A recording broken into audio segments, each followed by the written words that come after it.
yaratmış ve bize bu dünyada mühlet vermiştir. Bu mühlet başa çattıkta her bir kəs dünyasını değişip qəbir aləminə qədəm qoyacaqdır.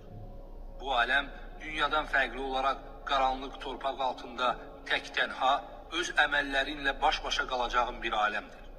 Burada sənə nə mal dövlətin, nə övladların, nə də qohum əqraban kömək edən deyil. Sənin dadına çatacaq yeganə azuqə bu dünyada etdiyin yaxşı əməllərin olacaqdır.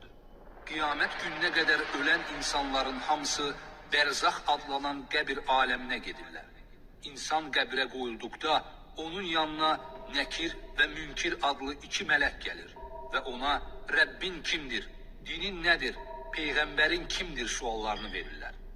Bu üç sadə görünən suala uca Allahın yardımı ilə yalnız mömin kəslər cavab verməyə müvəffəq olacaqlar.